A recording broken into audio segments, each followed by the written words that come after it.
네, 오늘 본문 말씀은 다윗이 고백한 시인데요.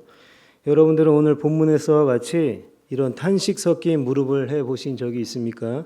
하나님 어느 때까지입니까? 이런 문장입니다. 이 한 문장에 그 사람의 깊은 한숨과 무거운 심정이 그대로 드러나는 것입니다. 시편 1절에 보면 여호와여 어찌하여 멀리 서시며 어찌하여 환난 때에 숨으시나이까. 그러니까 삶의 모든 무거운 문제들이 내 어깨를 짓누를 때 이런 문제들이 1년이면 끝나겠지, 2년이면 끝나겠지라고 생각을 했는데 5년이 지나도 10년이 지나도 또 나름대로 믿음을 가지고 소망을 가지고 살아왔는데 여전히 나의 삶은 회복의 기미가 보이지 않을 때 도대체 이 고난의 터널은 언제 끝나는 것인가? 하나님 언제까지입니까? 라는 물음이 나올 수밖에 없는 것이죠. 우리 중학생들, 고등학생들 3년 내내 또 6년 동안 얼마나 긴 시간을 공부하고 있습니까? 매일 무거운 몸을 일으켜가면서 학교를 가야 되는 것이고요. 또 성적은 안 나와도 시험은 봐야 되는 거고 또 기대를 가지고 학원을 다니면서 잠도 못 자지만 또 자기가 원하는 또 학교나 또 성적은 안 나오는 것들.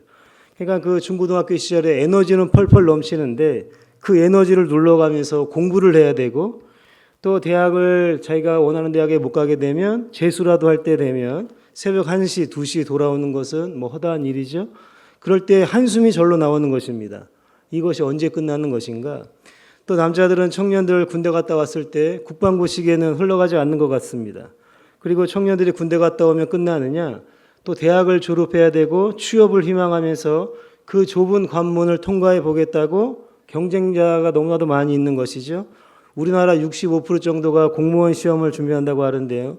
그러니까 9급 공무원 시험만 보려고 해도 몇백 대 1이고 떨어지는 사람이 더 많다라는 것입니다. 그럴 때 언제까지입니까? 이런 물음이 나온다라는 것이죠. 그러면 또 취업을 했다고 해서 한숨이 끝나는 것인가? 또 직장 생활하면서 상사 눈치도 봐야 되죠. 또 돈도 벌어야 되죠. 또 진급도 해야 되는 것이죠. 또 직장 생활하려면 자존심을 완전히 내려놓아야 되는 것이죠. 또 하고 싶지 않은 일도 어쩔 수 없이 직장생활 하다 보면 해야 되는 일입니다. 또 결혼하려면 돈을 벌어야 되는 것이고 그렇다 보면 언제까지 이런 일을 반복적인 일을 해야 되는가라는 것입니다. 또 결혼하면 끝나는 것입니까? 나이를 먹을수록 남자분들은 더 힘들어지는 것이죠. 결혼하면 남자분들 뭐 집안에서 반찬 투정하면 혼나죠. 또 아내가 외출하고 돌아왔는데 어디 갔다 왔냐고 물어보면 혼나죠. 나이가 더 많이 들면 나중에는 아침에 눈 떴다고 혼난다고 합니다. 그렇다고 하면 언제까지입니까? 이렇게 삶의 무거운 문제들이 사라지지 않는다라는 것이죠. 오히려 내가 살아왔던 무게만큼 또 그것을 견디면서 살아가야 된다라는 것입니다. 살아가면서 인간관계가 무거워지는 것이죠. 삶의 현실은 더 무거워지고 고통의 무게는 더 커진다라는 것입니다. 그럴 때 이런 의문이 나오는 것이죠. 하나님, 인생은 왜 고통입니까? 행복할 수 없습니까? 라는 것이죠. 이 어른들 세대 보십시오. 결혼하고 잘 사는 것 같은데 남편 잘못 만나서 평생 고생합니다. 한 해, 두 해 살면 좋아지겠지 했는데 그렇지도 않는 것이죠. 자녀를 낳으면 좋아지겠는가? 근데 여전히 더 안 좋아지고 또 자녀를 힘들게 낳았더니 이 자녀들이 공부를 잘 못하고 사고치고 다니고 차라리 없는 것이 좋을 것 같은데 또 없으면 괴롭고 있어도 없어도 괴로운 것이 우리 인생이라는 것입니다. 교회에서는 사랑의 빛 외에는 아무 빛도 지지 말라고 하는데 갚아야 될 돈들이 몇 천만 원이 있고 이자만 갚다가 또 한 달 한 달이 금방 온다라는 것입니다. 그러니까 내가 이 세상에서 가장 무거운 사람, 가장 힘든 사람처럼 느낄 때 이런 물음이 나오는 것이 하나님 언제까지입니까? 아니 예수님을 믿고 기도를 하면 축복받고 천국이 임하고 좋은 일이 있어야 되는 것이 아닙니까? 그런데 왜 하나님 나의 삶은 이렇게 어렵습니까? 그런데 삶은 고통이다라는 것이죠. 이 고통이라고 하는 문제는 우리 인생에서 끝나는 주제가 아니다라는 것이 우리가 믿음으로 살아가고 있고 소망을 바라보면서 좋아지겠지, 하나님께서 함께 하시겠지 이렇게 여길지는 모르겠지만 우리가 주님 앞에 서기까지는 여전히 고통이라는 운명의 주제를 인간은 벗어날 수가 없다라는 것입니다. 그래서 하나님 언제까지입니까? 나를 영원히 잊으십니까? 주의 얼굴을 어느 때까지 숨기시겠습니까? 라는 것이죠. 오늘 우리가 읽은 이 본문이 시편 13편인데요. 이 시편 13편의 주제는 고통의 주제를 다루고 있습니다. 아주 짧은 6절의 구절인데요. 이 짧은 구절 안에 다윗의 고통과 간구의 깨달음의 모든 것이 다 들어가 있습니다. 이 시를 언제 썼는지는 모릅니다. 유대 랍비들에 의하면 다윗이 사울에게 쫓겨다니면서 쓴 시라고 합니다. 사울에게 10년 넘게 도피 생활을 하면서 어디 가서 편하게 잠도 자지 못하고 무엇을 먹어도 어디를 가도 그 사울이 쫓아온다라는 그 중압감 때문에 다윗은 늘 마음이 불안했다라는 것이죠. 그 상황에서 쓰여진 시였다라는 것이에요. 그래서 그 시의 구조를 보게 되면 지금 현재 우리가 당하고 있는 그 고통의 감정들을 어떻게 느끼고 있는지, 그런데 그 다윗은 그 고통들을 어떻게 깨달아서 넘어가고 있는지 이런 것들을 아주 잘 보여주는 시가 오늘 시편 13편이라는 것이죠.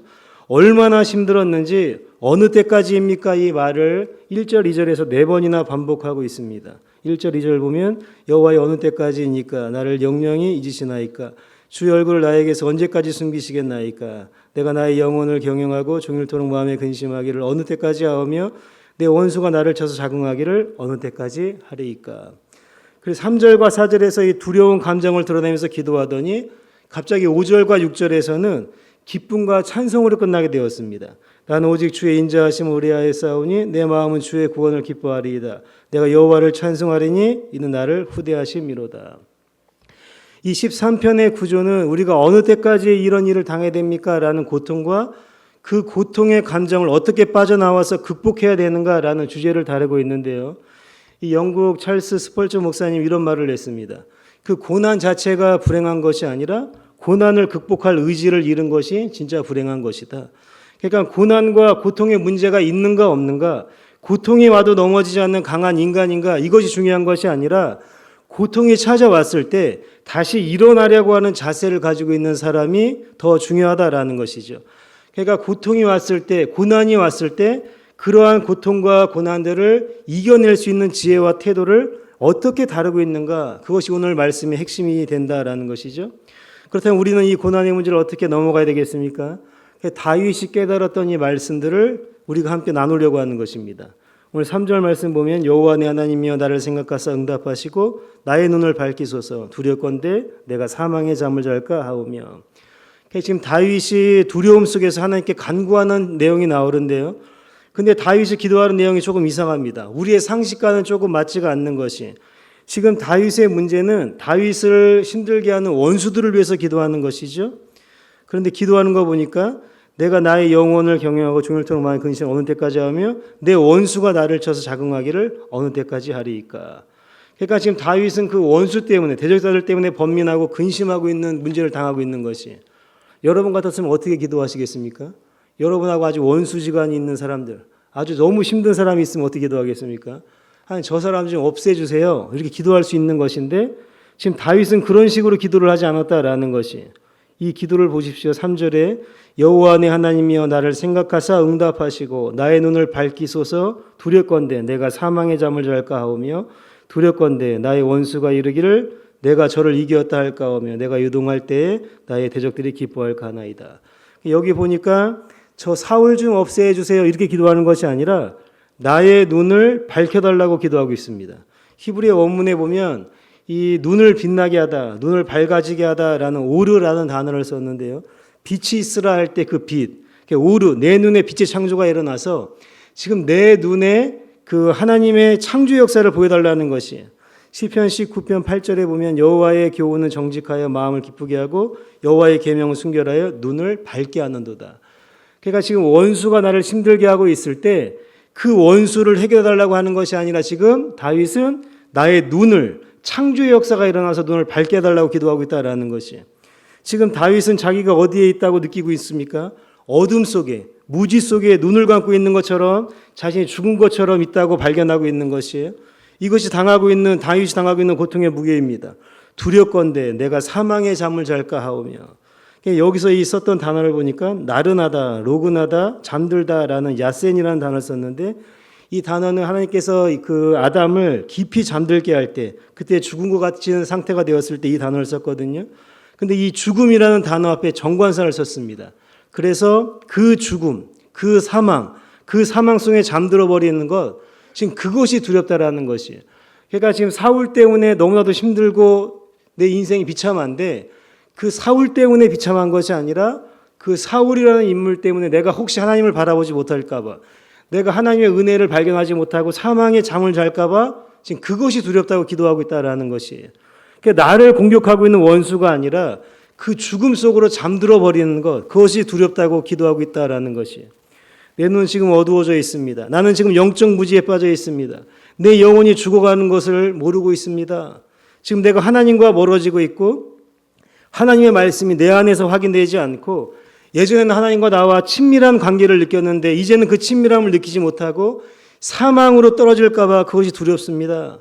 지금 다윗은 하나님과의 관계, 하나님의 은혜를 발견하지 못하고 하나님의 은혜 속에서 떨어져 버릴까 봐 지금 그것이 두렵다라고 기도하고 있는 것이에요. 그러니까 누가 여러분을 공격하고 파멸시키고 괴롭히게 하는데 그 사람이 무서운 게 아니라 혹시 그러한 환경적인 요소 때문에 내 영혼이 어두워져서 하나님의 은혜를 발견하지 못할까 봐 지금 나를 끌어안고 계시고 하나님께 나를 인도해 주고 계신데 그 하나님의 임재를 보지 못하는 상태가 될까 봐 지금 그것이 두렵다 기도하고 있는 것입니다. 4절에 두렵건대 나의 원수가 이르기를 내가 저를 이기었다 할까 하며 내가 요동할 때 나의 대적들이 기뻐할까 하나이다. 그러니까 얼핏 보면 원수들이 나를 이기는 것처럼 보입니다. 근데 그것이 아닙니다. 여기 보니까 내가 요동할 때라는 표현을 쓰는데 여기서 비틀거리다, 흔들리다, 미끄러지다 라는 그런 뜻인데요. 이 단어를 신명기 32장에서는 이렇게 씁니다. 신명기 32장 35절에 보수는 내 것이라 그들의 실족할 그때에 갚으리로다 그들의 환난의 날이 가까우니 당할 그 일이 속히 임하리로다. 여기에 보면 넘어지는 것, 가야 할 길에서 미끄러지는 것이라고 하는데요. 여기서 모트, 흔들리다라는 단어를 쓰고 있는 것이에요. 그러니까 그들이 실족할 때에 이 단어들을 지금 다윗이 두려운 것은 저 원수에게 당할까 봐 두려운 것이 아니라 혹시 그 원수 때문에 내가 걸어가는 그 길에서 탈선할까 봐 말씀에서 내가 비뚤어질까 봐 미끄러질까 봐 지금 그것이 두렵다라고 하는 것이 그러니까 문제 자체가 두려운 것이 아니라 그 문제 때문에 혹시 내가 하나님과의 관계를 맺지 않고 다른 길로 가게 될까 봐 혹시 그것이 흔들려서 다른 길로 걸어가지 않을까 그것이 무섭다라고 고백하고 있다라는 것입니다. 지금 여러분들의 숨통을 조여오고 있는 문제들 건강과 물질과 여러 가지 산적한 문제들이 있을 것입니다.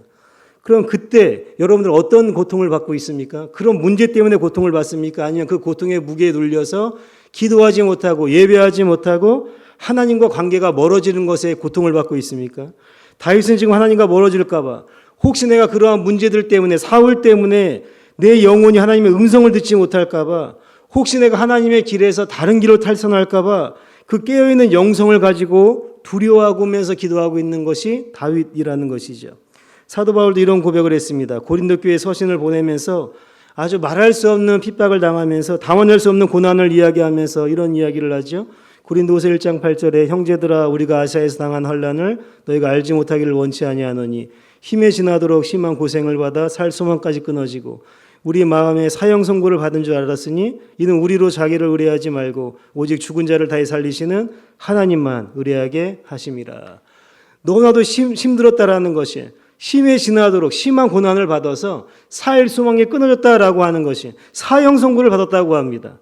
그런데 우리가 자기를 의지하지 않고 오직 죽은 자를 다시 살리시는 하나님만 의뢰하겠다라는 것이 그냥 그 고난을 당하고 아픔을 당해도 지금 사도 바울의 마음에는 우리를 죽은 자를 살리시고 없는 것을 있는 것으로 부르신 하나님 앞에 나아간다라는 것입니다. 그냥 그 고통의 문제로 고통당하는 것이 아니라 내가 조금 더 하나님 앞에 나가서 하나님만 의뢰하겠습니다. 이런 각성으로 나아오겠다라는 것입니다. 많은 성도들이 어려움 당하면 교회에 나오지 않습니다. 기도하지 않는 것이죠. 지금 내가 삶이 어렵고 힘드니까 더욱더 기도를 안 한다라는 것입니다. 근데 다윗은 혹시 그러한 문제 때문에 하나님 앞에 예배하지 못할까 봐 지금 그것이 두렵다 고백하고 있는 것이죠.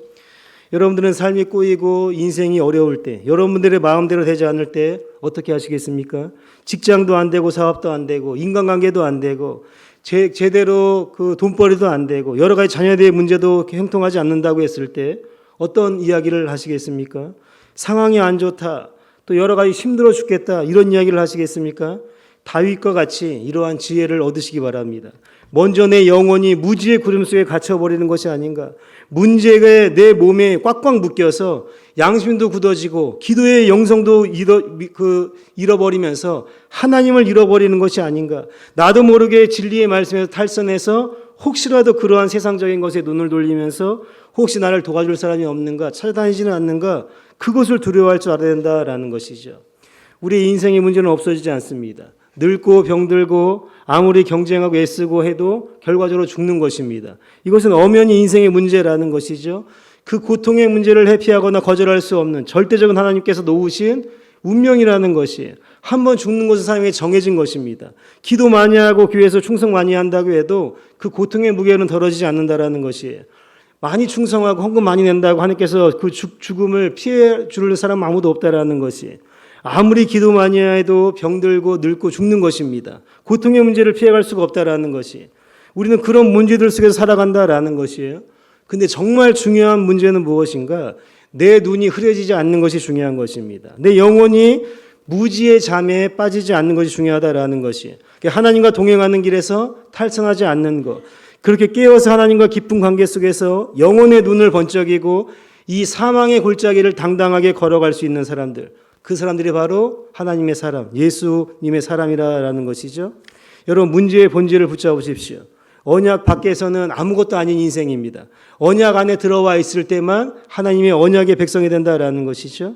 그렇게 기도했던 다윗이 5절에 그 간구가 기쁨으로 바뀌는 것을 볼 수가 있는 거예요. 3절, 4절에서는 다윗의 두려움을 표출하면서 하나님과의 그 관계성에서 떨어지지 않기를 위해서 간구했습니다.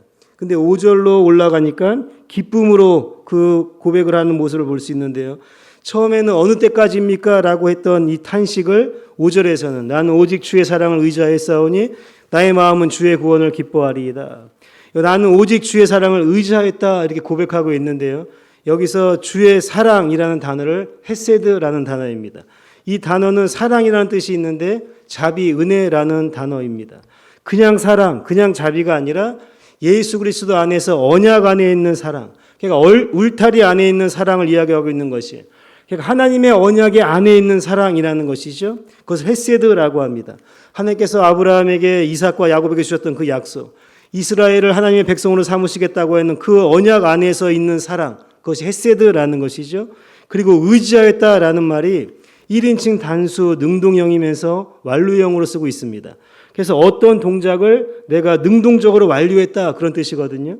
주의 언약에 있는 그 사랑을 내 동작이 완료적으로 의지하였다 이런 말입니다.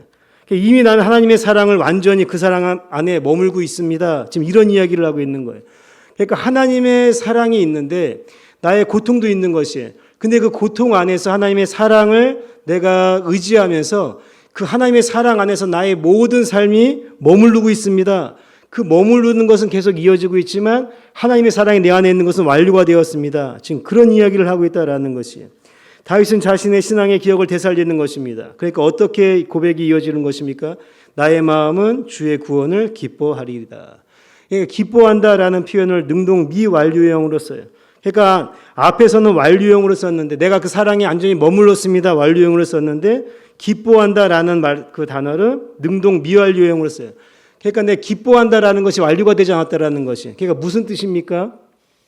하나님의 사랑이 기뻐한다라는 것이 멈추지 않고 계속 이어진다라는 것이. 그러니까 무엇이 멈추지가 않았다라는 것입니까? 그 하나님 안에서의 받는 그 사랑이 기쁨이 멈추지가 않았다라는 것이. 근데 기뻐하다 이런 단어가 그냥 우리가 생각하는 기뻐하다, 전율하다 그런 표현인데 그런 정도가 아니라 기뻐 날뛰다 이런 뜻입니다. 그러니까 다윗이 하나님의 언약 안에 머무른 것은 완료가 되었습니다. 그러니까 어렵고 힘든 상황이었는데 하나님의 사랑, 그 울타리 안에서 나는 사랑을 받았습니다. 완료가 되었습니다. 근데 그 사랑은 멈추지 않고 계속 이어지고 있습니다. 그런데 그 사랑이 그냥 사랑이 아니라 기뻐 날뛸 정도로 전율하고 있다. 지금 이렇게 고백하고 있다라는 것이죠. 여러분들 이해가 되십니까? 하박국 선지자도 이렇게 비슷한 고백을 했습니다. 이 단어를 동일하게 사용했는데요. 하박국 3장 17절에 비록 무화과 나무가 무성치 못하며 포도나무에 열매가 없으며 감람나무에 소출이 없으며 밭에 식물이 없으며 우리의 양이 없으며 외양간에 소가 없을지라도 나는 여호와를 인하여 즐거워하며 나의 구원 하나님을 인하여 기뻐하리로다. 그래서 기뻐한다라는 것이 영원히 기뻐 날뛰리로다. 영원히 전율하리로다. 이렇게 고백하고 있는 것이. 하나님께서 여러분에게 주신 약속, 그 약속 안에 거하기만 하면 이미 완료가 되었다라는 것이. 모든 문제는 완료가 되었다라는 것이. 그 언약 안에 머무르는 것이 완료가 되었다라는 것이. 그 안에 머무르는 기쁨도 영원한 것이라는 것을 지금 다윗은 고백하고 있다라는 것이에요. 여러분들 힘들고 어려운 일을 당할 때 있다라는 것이. 별 희한한 문제들도 있다라는 것입니다. 근데 여러분들이 그러한 어려운 환경 속에서도 그 하나님께서 주신 그 언약의 사랑, 헤세드 안에 머무르고만 있다고 하면 여러분들의 마음속에 있는 그 기쁨은 누구도 빼앗아 갈 수가 없는 기쁨이다라는 것이에요. 왜냐하면 완료가 되지 않고 계속적으로 진행된다라는 것이에요. 예수님께서 제자들에게 뭐라고 말씀하십니까? 요한복음 15장 9절에 아버지께서 나를 사랑하신 것 같이 나도 너희를 사랑하였으니 나의 사랑 안에 거하라. 내가 아버지의 계명을 지켜 그의 사랑 안에 거하는 것 같이 너희도 내 계명을 지키면 내 사랑 안에 거하리라. 내가 이것을 너에게 이름은 내 기쁨이 너희 안에 있어 너희 기쁨을 충만하게 하려 함이니라. 이것을 너에게 이름은 너희로 내 안에서 평안을 누리게 하려 함이라. 세상에서 너희가 환난을 당하나 담대하라. 내가 세상을 이겼노라 하시니라. 세상에는 환난이 있다라는 것이에요. 근데 그 환난이 있어도 예수님의 사랑 안에 머무르고만 있다고 하면 그 사랑이 너희 안에 충만한다라는 것이에요. 충만하다라는 것이 뭡니까? 컵에 물을 따를 때 계속 부으면 어떻게 됩니까? 흘러 넘치게 되는 것이죠. 그러니까 예수님 안에 그 안에 있게 될 때에 그 예수님께 주신 그 사랑과 은혜가 세상에서는 환난이 있어서 힘들었는데 하나님의 사랑을 받으니까 그 사랑을 말로 할 수 없을 정도로 흘러 넘치는 은혜를 받는다라는 것이에요. 하나님의 언약, 하나님의 헤세드가 무엇입니까? 바로 예수 그리스도가 되시는 것입니다. 예수 그리스도라고 하는 그 언약이 벌써 완료가 됐다라는 것이에요. 그래서 그 예수 그리스도에 완료된 그 예수님 안에 사랑만 거하기만 하면 여러분들이 누리고 있는 기쁨과 평안, 또 영원한 소망들은 완료된 것이 아니라 평생 이어진다라는 것이에요. 그것이 하나님의 사랑이다라는 것이죠. 여러분, 하나님의 약속이 언약이 있습니다. 그 바로 예수 그리스도이십니다. 그 예수 그리스도 안에 있는 것이 여러분들의 삶을 회복시켜 주시는 것이고 어디를 가든지 하나님께서 여러분들 다 살리시고 일으켜 주시고 은혜를 주시는 하나님의 은혜다라는 것입니다. 그냥 태어나서 자기 인생도 어찌되지 못하고 그냥 허무하게 죽어버릴 수 없는 그 인생들을 하나님께서 붙들어 주시고 영원한 존재로 삼아주시고 하나님의 자녀 삼아주셔서 우리를 하나님의 언약 안에서 그 누구도 빼앗을 수 없는 참된 은혜와 축복을 허락해 주셨다라는 것이에요. 그래서 우리가 하나님의 사랑을 받을 때까지 힘들고 어려울 때마다 기도하시면서 나는 예수 그리스도 완전한 사랑을 받는 사람이다라고 기억하시면서 하나님의 언약 안에서 하나님의 보살핌을 받으면서 세상의 문제가 아니라 지금도 나를 영원히 사랑하시고 이끌어 가시는 그 하나님을 바라보시면서 살아가야 된다라는 것이죠. 그래서 그 언약 안에만 있으면 우리는 하나님의 영원한 생명이 된다라는 것이죠. 그래서 다윗은 마지막 절에 이렇게 고백하고 있는 것이죠. 내가 여호와를 찬송하리니 이는 나를 후대하심이로다. 여기서 후대하심이로다 번역한 단어가 가말이라는 단어인데요. 이것은 선악간에 사람을 다루다, 완숙하게 하다, 젖을 떼다 이런 그 의미를 가지고 있습니다. 그러니까 후대하심이로다라는 뜻보다는 더 성숙한 사람이 되게 하셨다 이런 게 맞는 것이죠. 그러니까 젖을 떼는 단계에 있는 아이들이 젖을 떼어서 성숙하고 더 완숙한 인간의 모습으로 올라가게 되었다라는 것이. 그러니까 나는 처음에는 걸음마의 신앙에 불과했는데 예수 그리스도의 장성한 분량까지 올라가서 더 성숙한 인간이 되었다. 왜냐하면 세상에 눌렸고 힘들고 어렵게 살았지만 예수 그리스도의 사랑 안에 머물게 되니까 내가 완숙한 인간으로 더 성숙한 사람이 되었다라는 것이죠. 창세기에서 이삭이 젖을 뗄 때도 가말이라는 단어를 썼습니다. 민수기 17장에서 아론의 지팡이에 우미 돋고 숯이 쏟고 꽃이 피어서 살구열매가 터지는 것도 가말이라는 단어를 썼죠. 왜 다윗이 찬송하고 있는 것입니까? 지금 당하고 있는 고난의 고통, 주여 언제까지입니까? 라고 물었던 그 고통의 이유가 가말, 열매를 맺기 위함이었다라는 것이에요. 하나님께서 우리들에게 왜 고통을 주고 고난을 주시는 것입니까?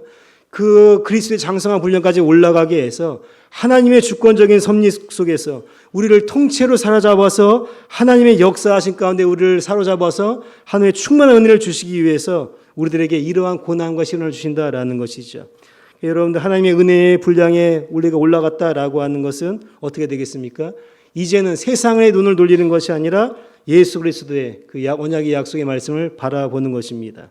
그래서 부활하신 예수님을 내 마음에 모시고 예수님을 바라보며 살아가게 될 때 여러분들은 이제 세상에 매여 있는 종들이 아니라 하나님 안에서 언약된 백성으로서 영원한 축복과 은혜를 누리는 그 하나님의 자녀가 되었다라는 것이죠. 이 예수 그리스도를 바라보시면서 날마다 승리하시고 하나님 안에서 영원한 축복을 누리시는 모두가 되시기를 주의 이름으로 축원드립니다.